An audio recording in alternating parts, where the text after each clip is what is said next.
வணக்கம். Welcome to Guru Shanthi kitchen. இன்றைக்கி நம்ம கிச்சனில் பார்த்தீங்கன்னா நல்ல சுவையான மணமான குதிரைவாலி கருப்பு உளுந்து சாதம் செய்திருக்கிறாங்க. ரொம்ப ஹெல்த்தியானது. வாங்க எப்படி செய்கிறேன்னு பார்த்துடலாம். இப்போ ஒரு கப் அளவுக்கு நான் குதிரைவாலி அரிசி எடுத்துருக்கேங்க. நான் கொஞ்சமாக தான் செய்கிறேன். அந்த நம்ம எடுத்த குதிரைவாலி அரிசிக்கு பாதி அளவு கருப்பு உளுந்து எடுத்துக்கலாம். இது பார்க்குறதுக்கு ஒரு 3/4 கப் மாதிரி இருக்குது. குதிரைவாலி அரிசி உங்களுக்கு கொஞ்சம் தாங்க கம்மியாக இருக்குது. இப்போ குதிரைவாலி அரிசியை ஃபஸ்ட்டு ஒரு 4-5 டைம் நல்லா நம்ம அலசி எடுத்துக்கலாம். உளுந்து பார்த்திங்கன்னா அதிகம் அலசக்கூடாது. அதனால் குதிரைவாலியை ஃபஸ்ட்டு நல்லா அலசிட்டு உளுந்தை லேசாக வறுத்துட்டு அதுக்கப்புறமா ஒரு 2 டைம் மட்டும் அலசி எடுத்துக்கலாம். நம்ம இப்போ கருப்பு உளுந்தை போட்டு நல்லா லேசாக வறுத்து எடுத்துக்கோங்க. நல்ல வாசனை வந்துடும். அது வரைக்கும் வறுத்தா போதும். அவ்வளவுதான் பாருங்கள், போதும். கருப்பு உளுந்து வறுப்பட்டது.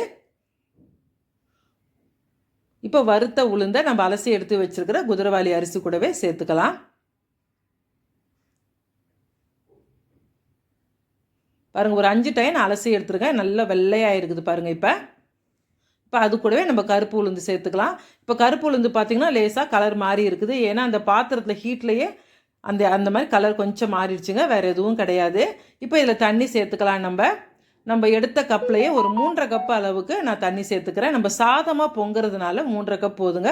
இன்னும் கொஞ்சம் குலைவாக சாப்பிடணும்னு நினைக்கிறவங்க இன்னும் கூட 1 கப் தாராளமாக சேர்த்துக்கலாம். இப்போ நம்ம தண்ணி ஊற்றுற அளவு பார்த்திங்கன்னா கரெக்டாக, கொஞ்சம் ரொம்பவும் குழஞ்சி இருக்காது. நல்லா சாதமாக மொட்டு மொட்டாக நல்லாயிருக்கும். ஒரு 3.5 கப் அளவுக்கு சேர்த்துக்கோங்க, போதும். இப்போ இது அப்படியே ஒரு 1/2 மணி நேரம் நல்லா ஊறட்டுங்க. சிறுதானியை பொறுத்த வரைக்கும் எப்போவுமே கொஞ்சம் நல்லா ஊற விட்டு செய்தால் தான் அதனுடைய பெனிஃபிட்ஸ் ஃபுல்லாக நமக்கு கிடைக்கும். இப்போ ஒரு 1/2 அன் ஹவர் ஊறின பிறகு பார்க்கலாம். பாருங்கள், அருமையாக ஒரு 1/2 மணி நேரம் நல்லா ஊறிடுச்சு. இப்போ இது கூடவே பார்த்திங்கன்னா இன்னும் கொஞ்சம் நல்ல ஒரு வாசனைக்கு கொஞ்சம் சீரகம், வெந்தயமெல்லாம் சேர்த்துக்கலாம். நம்ம இப்படியே கூட செய்யலாம். இதெல்லாம் சேர்த்து செய்யும்போது இன்னும் கொஞ்சம் நல்ல மணமாக இருக்கும். ஒரு 1/2 ஸ்பூன் விட கம்மியாக சீரகம் சேர்த்துக்கோங்க. கொஞ்சமாக வெந்தயம் சேர்த்துக்கலாம். கருப்பு உளுந்து கொஞ்சம் வாய்வு பிடிக்கும். அதனால் உங்களுக்கு பூண்டு சேர்த்துக்கலாம். நம்ம ஒரு 5-6 பல் பூண்டு இந்த மாதிரி பொடியாக கட் பண்ணி சேர்த்துக்கோங்க.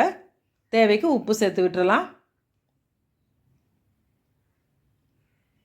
நல்லா மிக்ஸ் பண்ணிவிட்டு குக்கர் மூடி போட்டு மூடிடலாங்க.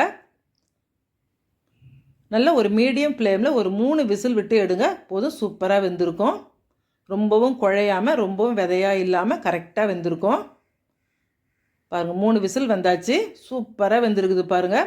நல்ல ஒரு வாசனைங்க. உங்களுக்கு சீரகம், வெந்தயம், பூண்டெல்லாம் சேர்த்துருக்குறோம்ல, ரொம்ப ஒரு வாசனையாக இருக்குது.